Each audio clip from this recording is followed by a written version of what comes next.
यसरी यात्रा गर्दै हामी चाहिँ दसैँको बिदामा गाउँघरतिर हिँडियो सर र आनन्दले। एकदमै हरियाली मौसम, वातावरण राम्रो, आनन्दले गफ गर्दै गर्दै निस्कियौँ। अनि बाटोमा चाहिँ कस्तो राम्रो लाग्यो धानहरू फलेको देखेर। अनि धानहरूको बाटोको भिडियो बनाउँदै गएँ। यसरी बाटो चाहिँ एकदमै राम्रो छ, पिच भएको छ, जताकतै राम्रो छ। यहाँनिरको बाटो छिटिक्क पर्या छ, हिँड्न पनि सजिलो। अनि हामी घर गइसकेपछि चाहिँ एउटा बुढाबुढीले भिडियो बनाऊ भनेर भिडियो बनायौँ। यो चाहिँ गीत थियो, गीतमा हामीले भिडियो गराएका हौँ दुईजना फुरुक। अब बुढाबुढी यसरी नाच्न पाउँदा चाहिँ अब रमाइलै लाग्छ, कसलाई लाग्दैन र, सबैलाई लाग्छ होला सायद। आफ्ना दुईजना रमाइलो गरेको, हाँसेको, नाचेको, भिडियो बनाएको। हामीले पनि यसरी एउटा भिडियो बनायौँ अनि त्यसपछि भिडियो बनाएर राखियौँ। यो चाहिँ हाम्रो बारीमा फलेका, बारीको डोरामा फलेका काँक्रा हुन्। यता र उति तर्लेङ र तुर्लुङ झुन्डिराखन् जे होस्, काँक्रा छन्। यहाँ चाहिँ यो करेलाको झाल छ। यो बारीमा चाहिँ हामीले अझै जोते खाइनौँ, डाँठ काटेर सकियो। अब जोत्ने क्रम जारी छ। डिकोभरि फर्सी फलेका छन्, फर्सी छन्, पारी पनि फर्सी छन्। गाउँमा गिठा खासमा अलि लामो झिक्रो हुनुपर्ने हो, झिक्रो चाहिँ यहाँ गाड्न थिएन, त्यही भएर यो छानामाथि गएर यसरी फलिरहेछन् भित्रभित्रै। बिच काँक्रा पनि छन् हेर्नु। अनि यहाँ चाहिँ हाम्रो सुन्तलाको बुटो रहेको छ। सुन्तला चाहिँ बेसी फलेछन्, लडरम्म फलेछन्, अझै खानी भएनन्। खान्छु भने त अमिला ट्याक्क नुन खुर्सानी पिसेर सुन्तलो निचरेर काँक्रोसँग खान चाहिँ मिल्छ। यत्तिकै खाना मिल्ने चाहिँ छैनन्। यहाँ फेरि यसरी खुर्सानी फलिरहेछन्, खुर्सानी पनि फलेका छन् भित्रभित्रै। यो चाहिँ अकबरे खुर्सानी, यो दबाई पनि मानिन्छ यो अकबरे खुर्सानी चाहिँ। ल यसरी फुलिरहेको पनि छ, फलेको पनि छ। यहाँ चाहिँ बेडुलाको बुटो, यो बेडुला फलेहा, बेडुला भन्ने चाहिँ कोलाई थाहा छ। यहाँ चाहिँ फुलहरू फुल्ने क्रम जारी छ। यो चाहिँ चिया हो, गाउँमा आएपछि चिया चाहिँ खानु पर्यो। गिलासको तल कति थोरै भन्नु होला, धेरै चाहिँ खाँदैन, चिसो मौसम भएको हुनाले गाउँमा चिया चाहिँ खानु पर्यो भनेर हो गाइज।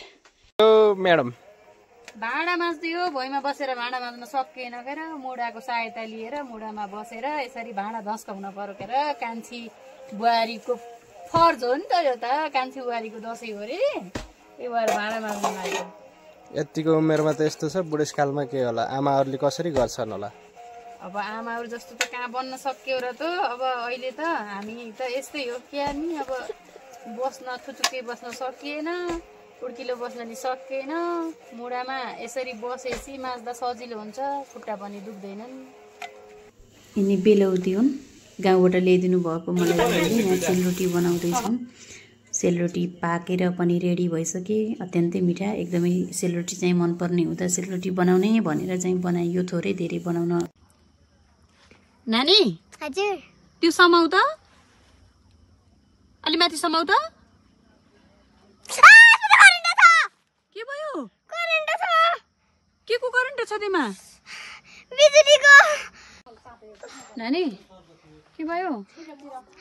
करेन्ट लाओ। केले करेन्ट लाओ? सिस्नोले। अनि किन छोपेको त? थाहा थिएन मलाई। बिजुलीले मात्र लाग्छ भन्ने थियो, यस्तो झाडुले पनि राख्छ भन्ने पहिलो पटक थाहा हो। अब नसमायोस् ल। नानी के गरी छु तिमीले? यो दाउरा ओसारी छु।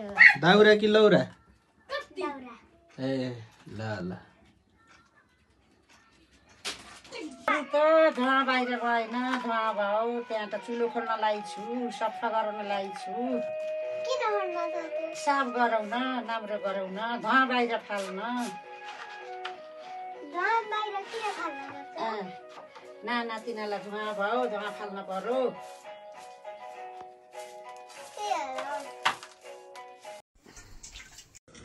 के छ हो, के पकाउँदै हो? एकदम ठिक छ। यो चुलामा भात तरकारी पकाउँदैछु। एकदम आनन्द आइरहेछ। गाउँमा यसरी आगो ताप्दै पकाउँदा गर्दा गीत पनि बेला बेला याद आइरहेछ। भत्किएको माटाको घर टाल्न जानेकी छु, ग्यास मात्र होइन दाउरा बाल्न जानेकी छु भन्ने गीत याद आह। त्यही गीत सम्झिँदै आगो बाल्दै पकाउँदै गरेछु। आफै बाल्दै आगो नि कसले बालिदिनु पर्छ र? आगोमा पकाएको अलि टेस्टी हुन्छ अरे, त्यही भएर मिठो हुन्छ अरे त्यो ग्यासमा पकाएको भन्दा। अनि त्यही भएर आगोमा पकाउनु लागेको हुन्छ अरे त नभनौँ, हुन्छ। अब यो दसैँमा यहाँ यतिकै बस्दा बोर लाग्यो, त्यही भएर फ्यामिलीहरू यसो बसेर यहाँ इन्टरटेनमेन्ट गर्दैछौँ। यहाँ कसले कति जित्छ यसो हेर्नुहोस् कस्तो लाग्छ हाम्रो खेला।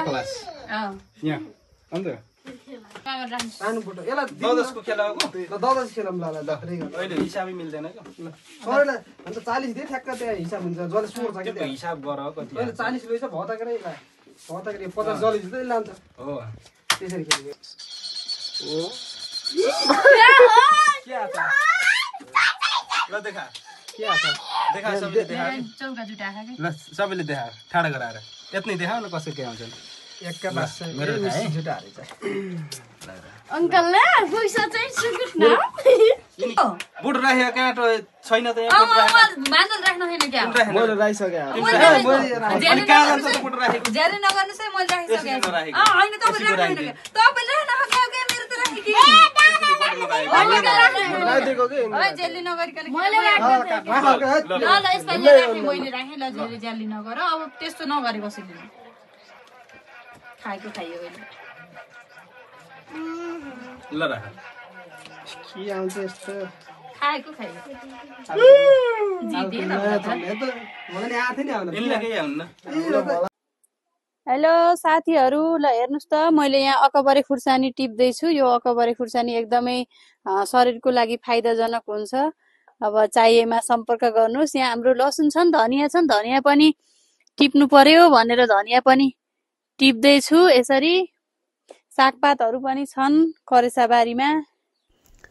यो चाहिँ फुलबारी हो। यहाँ लाउरे फुल, मखमली फुल, हजारी फुल, थुङ्गे फुल छन्। कोही फुल्दैछन्, कोही फुल्ने क्रममा जारी छन्। यो फुलबारीको भिडियोसँगै मेरो सानो ब्लग पनि यही समाप्त भएको जानकारी गराउँछु। Thank you so much for the watching my video.